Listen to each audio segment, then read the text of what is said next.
Hello and welcome back to my craft room. I've been having a bit of a weird thing going on this week where I've been wanting to do something creative.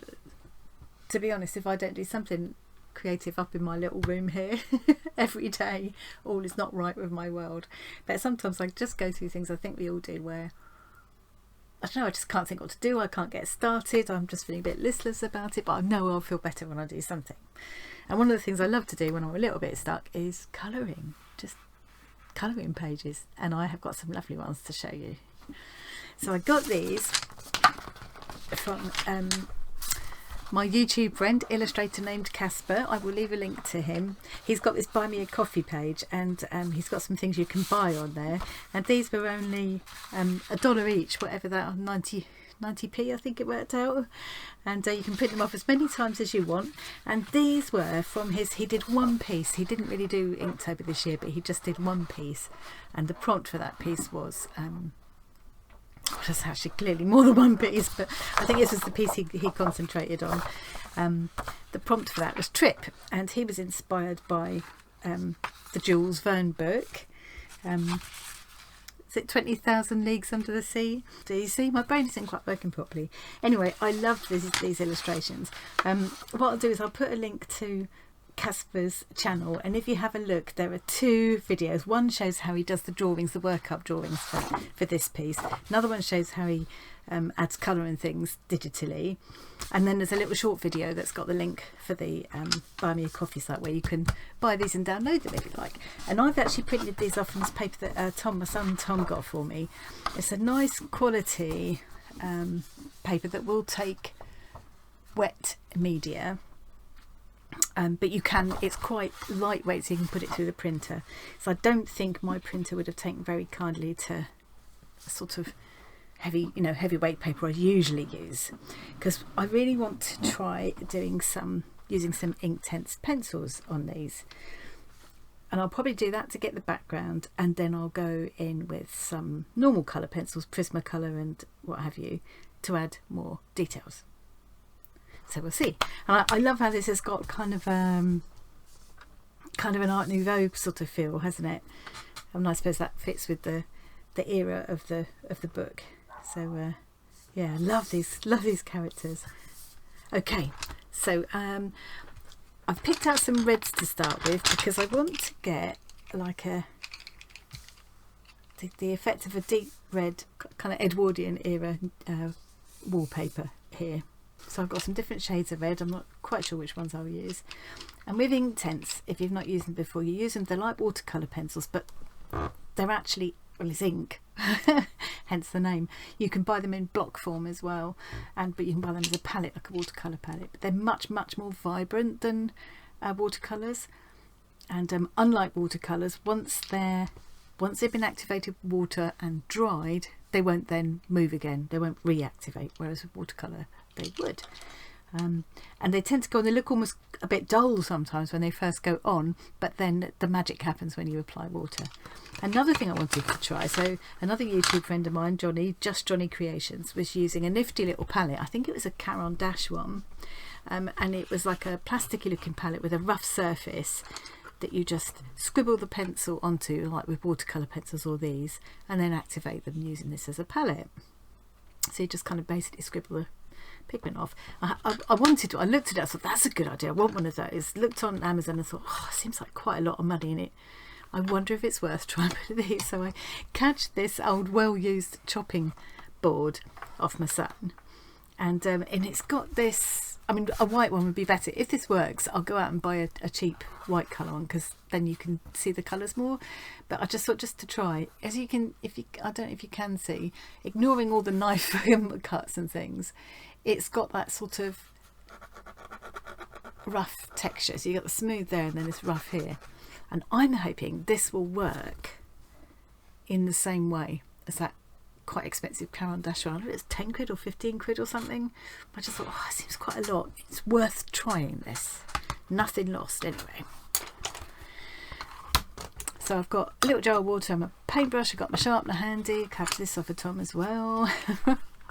It's nice because it's got two holes for different size pencils. So I've got my fancy one, my helical one, but for some reason it stopped working. Something's gone wrong with the mechanics of it. So Tom's going to take that pot and have a look for me, but he lent this to me in the meantime. But this has only got, it'll only do the normal size pencils, whereas this one can do the fat ones as well. So okay, the autumn leaves are not here for decoration, they're just here because I picked them up because I'm going to do some jelly printing soon. I thought they'd be really good to use with that. So I'm going to be, it's after dinner time here, it's about 7:30. So I'm going to probably watch a bit more of The Crown on Netflix while I do this, and I'll speed through and try and remember to put some music on this time. I keep forgetting lately. So I'm going to do this one. I think I'm going to do this one first. Yes, do this one first. I think I'm going to tape it down so I give myself a border. Annoyingly, because this paper is lovely, but it comes American letter size instead of A4, and this drawing was designed to print out an A4, so I've got a bit of a border anyway. So what I'm going to do is make that border happen all the way around, I think. I'll make the border this size, and then I can just extend these lines out so it looks the same all the way. I'll just add a bit of black pen, can't I? I can imagine Kasper being there as the professor was about to set off, and if he was, I know Kasper definitely would have got his sketchbook out and drawn the occasion. So I'm going to pick a couple of colours of these reds. You can see there's a massive range of colours in these Inktense as well. Let's just see how this scribbly palette idea goes, shall we? So say I wanted some of this Shiraz. Might not. It might, you know, it might be that Caran d'Ache thing has got okay. Yeah, so it's given me a bit of a paint there. Ooh. Yeah, I think that's going to work, you know. Yep, I think that's going to work. I think that's a nice little tip there, because you can get these so cheap. I've even sometimes seen packs of 4 of them this size in like the pound shop. So I'm going to go into mindless mode now and just do some colour. I'm just going to put colour on the walls first. I think what I might do is use a lighter colour all over, and then the darkest colour towards the bottom and around the objects, and then the middle colour in between. And I will scribble that lightly all over, and then the fun part is when you come to activate it with the water. And then once it's all dry, I can get back with normal colour pencils over the top and add an indication of pattern or texture or whatever, and more shadow, or I can apply the paint direct to the paper. The paint I've made on my little palette there. Top tip.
Well, I think you can see I'm having a lovely time with this. I've got a lot more work to do on it with colour pencils and things to get the details, pick up highlights and things. I'm going to take this all downstairs to do now because it's getting quite late. But I just thought I'll just film the tape peel, because we all love a tape peel. And I think I'm not going to do any more better sort of paint to the background now, so I'm safe to do that. I love this bit. I love this bit.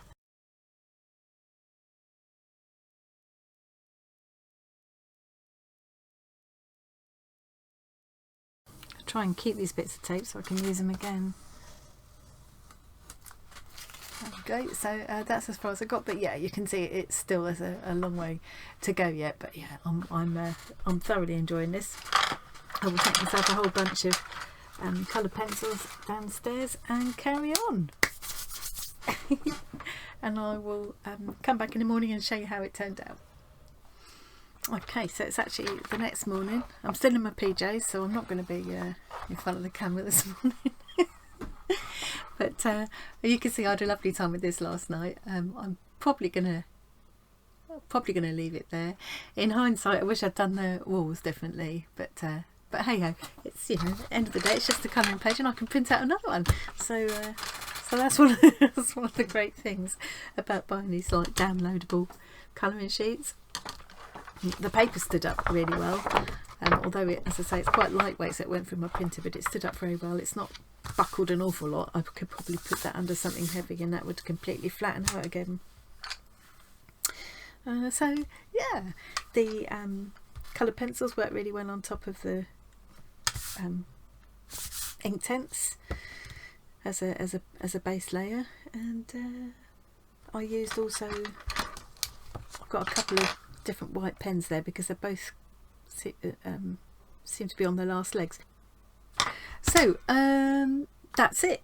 I've got a Sunday lunch to cook now because we've got visitors coming over, so I'll come back later and edit all this together, hopefully. And I'll try and take a better picture because you can't really see, you can't see it too well there in the camera. But yeah, lots of fun. I love the characters of these two. Brilliant. I will link to Kasper's videos where he creates this original drawing, and then there's another one where he starts to add colour and chooses his colour palette and everything, and you'll be able to find a link to download these sheets if you wanted. So these are the other two. So I might use completely different colour palettes for these two, so I'm going to leave those out because I might do that again this evening. But right now I'm off to do some serious cooking. I better get dressed first, eh? Thanks very much for watching today. I hope you enjoyed that, and I'll see you again soon. Bye!